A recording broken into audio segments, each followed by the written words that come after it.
Assalamu alaikum warahmatullahi wabarakatuh.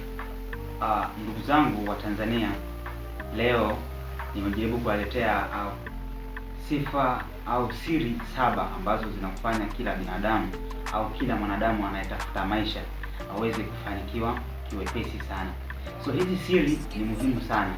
So sawa na watu ambapo unasikia siri hizo au unasikia mtu anafundisha mtandaoni, una scroll, so inakuwa so vizuri. Na kama huja subscribe, fanya kusubscribe, comment hapo haraka mambo yaendelee, ili uweze kupatia, ili baadaye nikiweza kupata upload nyingine au updates zingine uweze kupata kwa wepesi sana. So siri kubwa ambazo za mafanikio ambazo zimejificha na watu wengi huwa hawajui. Siri ya kwanza kabisa ni kujifunza kwa kila mtu. Hii ni siri kubwa sana. So imagine kujifunza kwa kila mtu. Kujifunza kwa kila mtu ipoje? Hii unatakiwa ujifunze kwa kila mtu. Unajifunzaje? Kujifunza haimaanishi kwamba wewe umeshapata umesoma labda kuanzia darasa la kwanza ukamaliza hadi darasa la 7, ukaenda hadi chuo kikuu ukamaliza, ukawa na degree na PhD na nini. Ilivyo hivi, mfumo ulivyo hivyo elimu ni kwamba elimu haina mwisho. So unaweza ukajifunza kitu ukafikia hatua hauwezi, kuna kitu kingine hauna ujuzi nacho. So wewe utakachoweza kukifanya, utajifunzaje? Sikiliza sana watu. Kusikiliza watu ni muhimu sana, unaona. Sasa utakachokifanya, unasikiliza watu nini wanachokisema. Wanazungumzia kuhusu biashara fulani au sekta fulani, maybe kilimo. Kilimo ina nini? Kuna nini propose watu ili kuweza kufanikiwa? So hii ni muhimu sana. Kusikiliza watu, unaweza ukapita hata mtandaoni, unaona, umeweka bando lako, watu wanazungumza kuhusu kilimo, biashara na sekta zingine za kiuchumi ambazo zinakufanya wewe uingize kipato.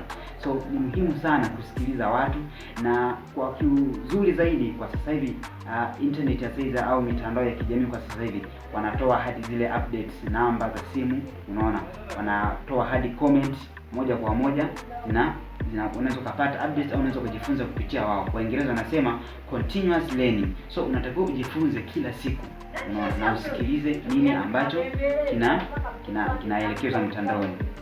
Siri ya pili ni kuhusiana na kuchukua hatua. Waingereza wanatumia take action.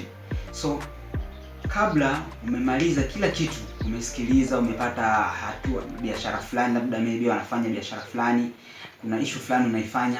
So wewe ambacho unatakiwa ukichukua ni kuchukua action, yani ufanye sasa tendo moja kwa moja litendeke. So ili ni wazo, yani kwa mfano umekuwa na wazo bila hatua halina maoni yoyote, yani hakuna maana yoyote.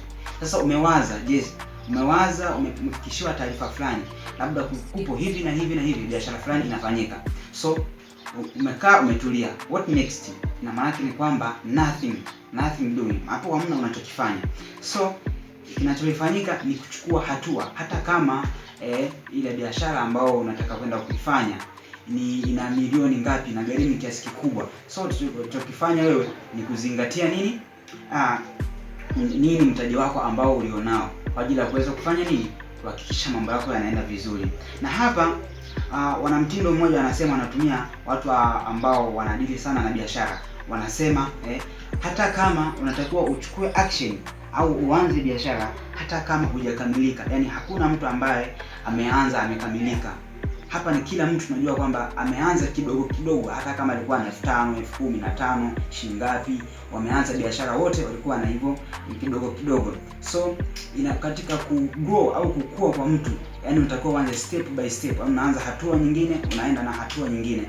So take action. Kumbuka kwamba unapochukua hatua lakini unaanza kidogo kidogo. So lazima kukua hapo. No, hiyo haipo hivyo. Yani kufanikiwa papo kwa papo na ni changamoto sana. Hatua ya 3, kushindwa sio mwisho. Kushindwa sio mwisho. Shekhe, ukishindwa maybe umefail kufulfill labda una kitu fulani unataka kukamilisha, lakini umeshinda, just angalia option nyingine, njia gani ya kuweza kufikia hilo jambo. So kushindwa sio mwisho. Waingereza wanasema failure is a lesson. So kama umefeli, hiyo ni funzo moja kwa moja kwamba basi kama nimefeli hapa inabidi utumie njia gani. So you just define the alternative way. So ni njia gani ya kuweza kuitumia ili uweze kufanikiwa. So ukishindwa inabidi utafute njia nyingine, au unaangalia ni namna gani ya kuweza kufikia ile jambo moja kwa moja. So watu wengi wakishindwa, wengi sana wanakuwa wanaogopa kwamba nikishinda, je, vipi nikifeli? Nikianza biashara fulani, au nikifungua stationery, nikifungua biashara, nikianza kilimo, vipi? Yaani hapo nitafeli mimi. So kufeli sio sio jambo ambalo mtu unatakiwa uanze kujiuliza nalo kichwani kwako. Yaani hamna. Yeye unatakiwa uangalie, focus moja kwa moja, take action, pangilia mipango vizuri, mambo yaendelee. Unaona? Hiyo ni muhimu sana, ambao itakusaidia wewe kufanikisha au kufanikishia maisha yako ya kila siku. So jambo lingine la 4, kuwa na mtazamo chanya. Watu na Waingereza wanasema positive mindset. Positive mindset ni muhimu sana. Yaani kuwa na mtazamo chanya. Just imagine wewe katika kichwa chako unafikiria negativity. Yaani ukianza biashara fulani, yaani ni negativity. Yaani unakuwa na mawazo hasi muda wote. So hautafanikiwa. Kinachofanyika wewe ni kuamini. Mfano, tunachukulia mfano mzuri. Tunaamini Mwenyezi Mungu yupo, na tunaamini kila kitu, zile nguzo tunaziamini kila kitu, nini mambo nguzo, naamini mitume tunaamini walikuwepo, lakini imagine zote hakufanya nini? Ile mitume haikuwepo, Allah hatumuoni, lakini tunamwamini Allah na mambo yanaenda, na anatusaidia, tukimwomba kitu tunapewa. So just na wewe amini kwamba hapa na positive mindset, nikilifanya hili jambo lina muhimu, baadaye litakuwa na nini? Na profit. So ondoa negativity. Unaona, ondoa ile mitazamo hasi. Hiyo mitazamo hasi itakufanya wewe ufanye nini? Uweze kufanikiwa na ufanye mambo yako yaende vizuri. So next lesson au kipindi kijacho nitakuja kumalizia zile siri 3 ambazo zitakuwa ndo za mwisho kukamilisha zile siri zetu 7 za mafanikio.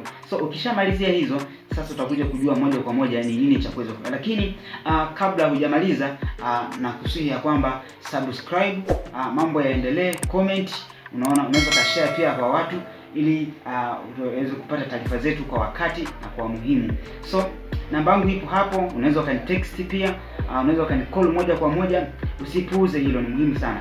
Namba yangu hapo ni 0772 81 25 85.